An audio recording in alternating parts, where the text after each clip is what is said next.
किस्सा तीसरे फ़कीर का अलिफ लैला की कहानी है। ये कहानी बहुत ही आश्चर्यजनक है। जो दाहिनी आँखें परिस्थितियाँ वश खुल गईं, किंतु मेरी आँख मेरी ही मूर्खता और मेरे ही अपराध के कारण फूटी। मैं इसका विस्तृत वर्णन करता हूँ। मेरा नाम अजब है और मैं महा ऐश्वर्यशाली बादशाह किसब का बेटा हूँ। पिता के स्वर्गवास के बाद मैं सिंहासनारूढ़ हुआ और उसी नगर में रहने लगा जिसे मेरे पिता ने अपनी राजधानी बनाया था। मेरी राजधानी समुद्र के किनारे बसी थी। उसकी रक्षा के लिए 150 युद्धपोत तैयार रहते थे। इसके अलावा दूरस्थ व्यापार के लिए 50 जहाज थे और बहुत से दूसरे जहाज भी लंगर डाले रहते थे कि लोग उन पर बैठकर समुद्र में सैर सपाटा किया करें। मेरे राज्य में कई अन्य नगर और द्वीप भी थे। एक बार मेरी इच्छा हुई कि मैं अपने राज्य के नगरों और द्वीपों को जाकर देखूं, वहां के निवासियों को जो मेरे पिता की मृत्यु से शोकाकुल थे सांत्वना दूं और उन्हें आदेश भी दूं। व्यापार में तत्परता से लगे रहें और अपना काम करें।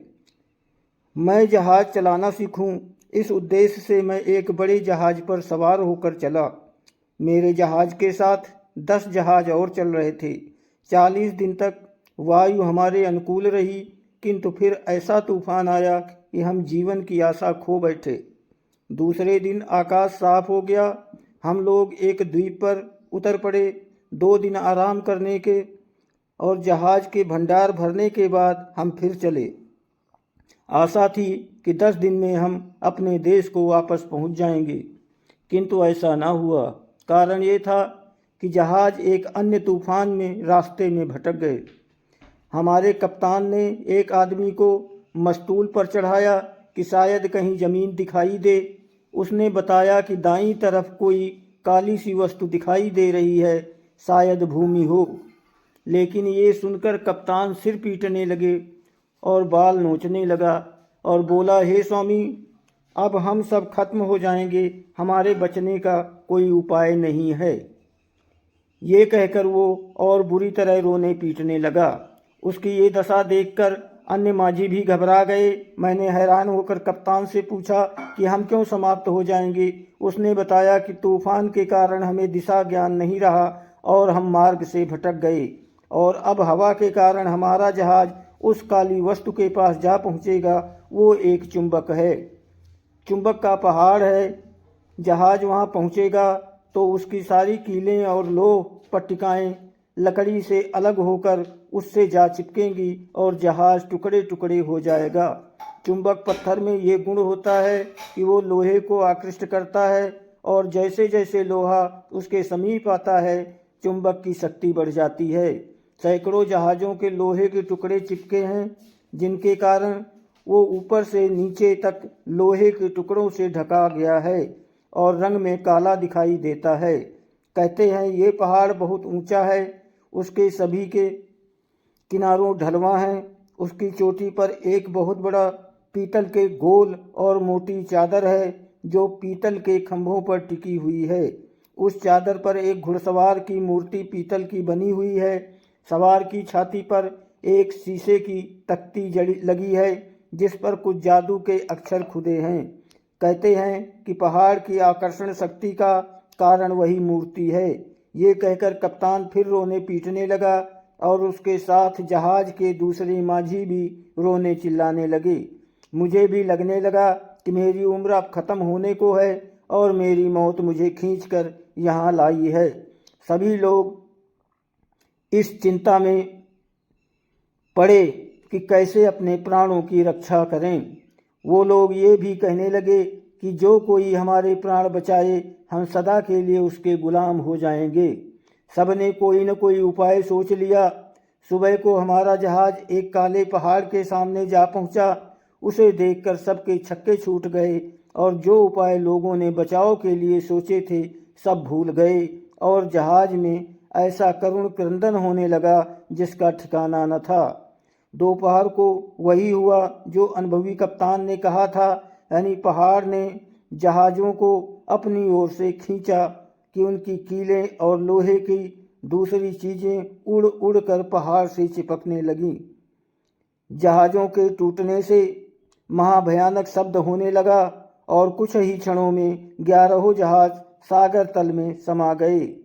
उन जहाज़ों की किसी वस्तु, किसी मनुष्य का पता न लगा। एक मैं ही भगवान की दया से जीता रहा। संयोग से एक जहाज का टुकड़ा मेरे हाथ आ गया और मैं उसी के सहारे तैरने लगा। कुछ ही देर में मैं किनारे पर पहाड़ के नीचे पहुंचा।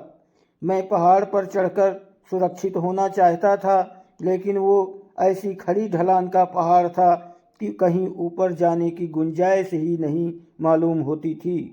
अचानक मुझे एक और नीचे से ऊपर जाते हुए मानव पदचिन्ह खुदे हुए दिखाई दिए, जिनसे ऊपर तक सीढ़ियां बन गई थी। मैंने भगवान का नाम लेकर चढ़ना शुरू किया। चढ़ने की जगह बड़ी तंग थी और कहीं भी दूसरा मार्ग दिखाई नहीं दे रहा था।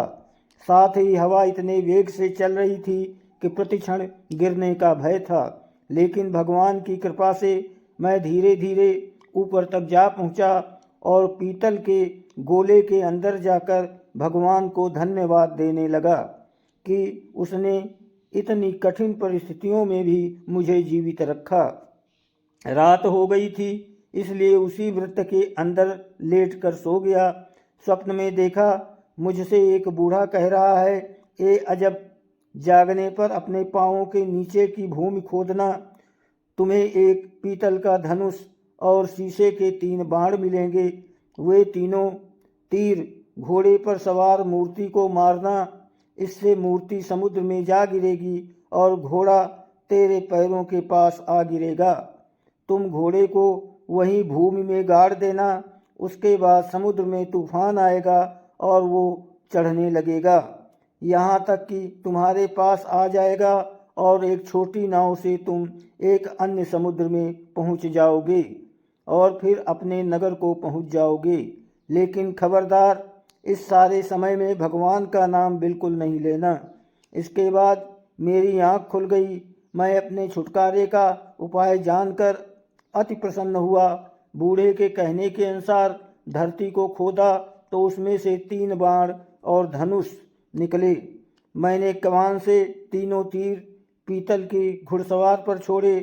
तीसरे तीर के लगते ही सवार की मूर्ति समुद्र में जा गिरी और घोड़े की मूर्ति मेरे पाँवों के पास आ गिरी। मैंने उसे उसी जमीन में गाड़ दिया जहाँ से धनुष और बाण निकाले थे। अब समुद्र चढ़ने लगा और चढ़ते चढ़ते पीतल के घेरे के पास आ गया जहाँ से मैं था।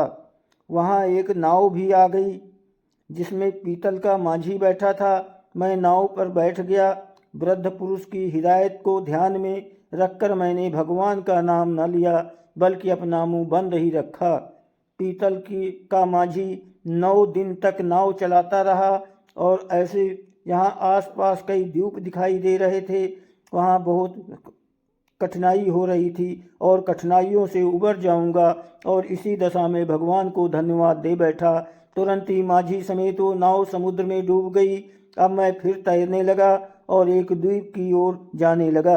कई घंटे तक तैरता रहा, यहाँ तक कि शाम होने लगी और मेरे हाथ पांव भी थकन से ऐसे भारी हो गए कि तैरा ही नहीं जाता था।